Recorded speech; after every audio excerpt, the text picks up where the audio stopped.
UK rolled out the red carpet for Prime Minister Narendra Modi. It's an unprecedented welcome for the Prime Minister. He first had a breakfast meeting with his British counterpart Theresa May. That was followed by a welcome from Prince Charles at the Science Museum in London. There was an exhibition event.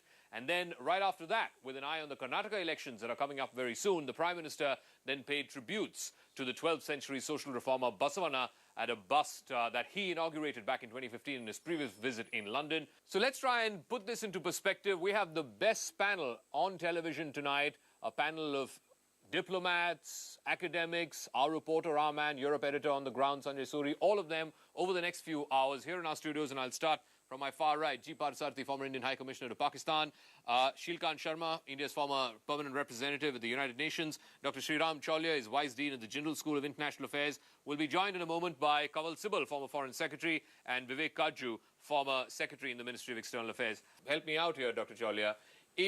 I find it difficult to wrap my head around the fact that some people are saying India should take leadership of an organization whose very existence was because of the British Empire. And the British Empire is long dead and gone.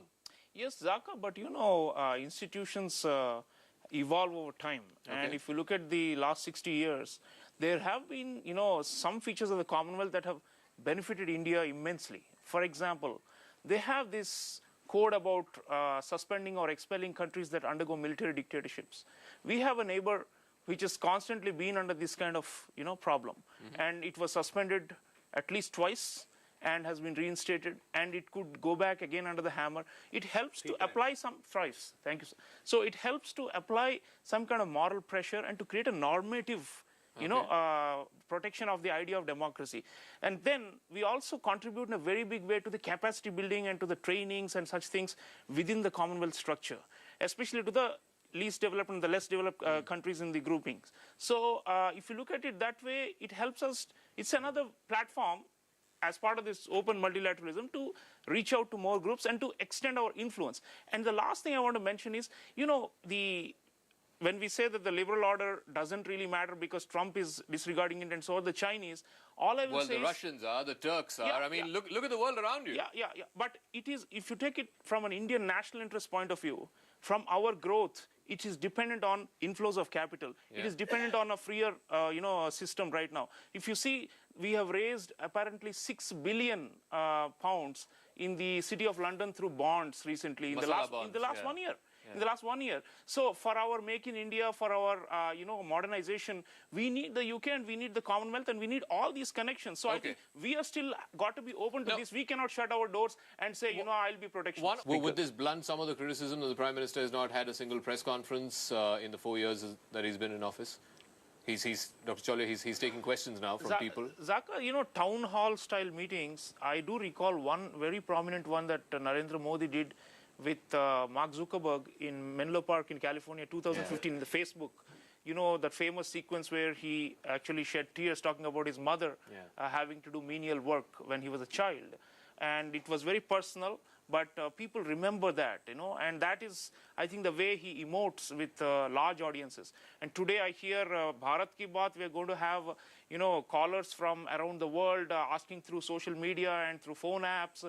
So it's really a high-tech town hall kind of thing. And, you know, I think Modi is basically a mass contact politician.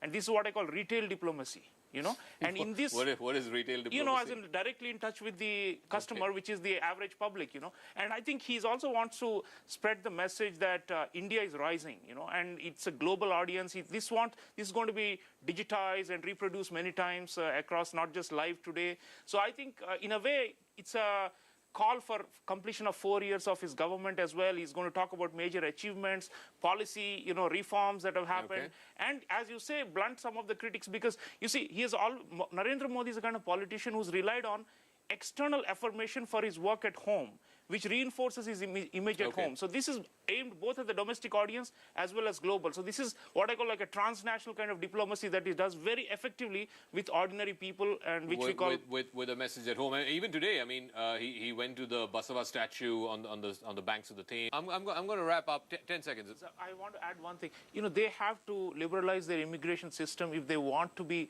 competitive and become global Britain after Brexit.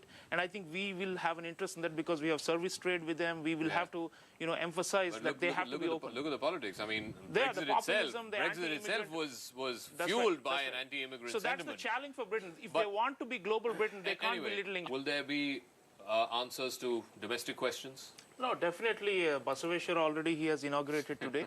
But I would say that he's projecting India as a capable state that can do sub-regional diplomacy. Last 4 days he covered the Nordic countries. And now we are looking at 53 members of the Commonwealth. We need blocks, large blocks, to support us for various causes at multilateral levels. And he's achieving that through these processes. Dr. Chaulia, just look at this. Look at the pictures for a moment, and let's just stay with these pictures.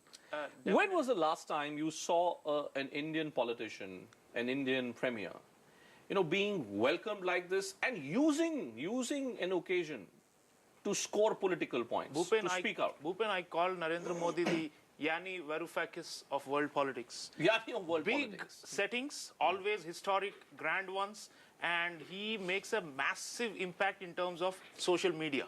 And today's time, he understands it far better than any politician, not just in this country, but around the world. Because soft power in today's world comes through networking and through these kind of, sound bites, as well as images and videos that are transported instantly across the planet. And that at, Narendra Modi is unbeatable. And you've seen him do multiple times. And what is amazing is the diaspora still has so much faith in him. Maybe at home there are still some critics coming up, but internationally, he's still the rock star, and he knows how to do this perfect choreography in the showbiz. I can't think of any other Indian politician and it shows we are organized. We are very organized and planned in our foreign policy. The party to back it. And Dr. Chaulia, I'm looking at the kind of effort which must have gone in preparing this visit. And I'm looking at the symbolism which is associated with it. So yesterday, look at what happens.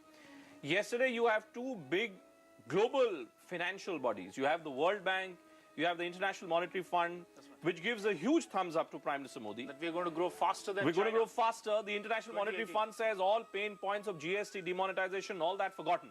All that is a past.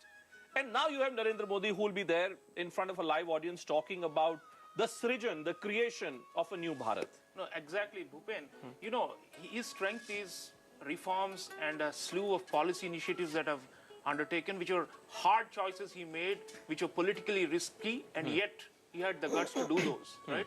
And now we are seeing the fruits of a lot of these, courageous reforms. And I think he's going to put that face of his forward and say, listen, I am thinking about the larger welfare of India and of the Indian diaspora globally, who are also going to be clued in today.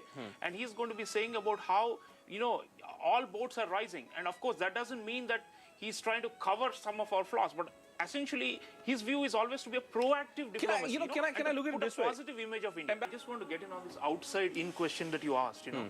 Why does he choose the external to, reflect back onto the internal? No, I say this because, let's say, a lot of Kannadigas, for instance, are also based in England, are also based in America. Now, that constituency is also watching this. Karnataka is an election-bound state. Yeah. Obviously, people would be getting hooked on to what Prime Minister Modi has to offer. Bhupen, when he's overseas and addressing this kind of thing, he's representing India as a whole, right?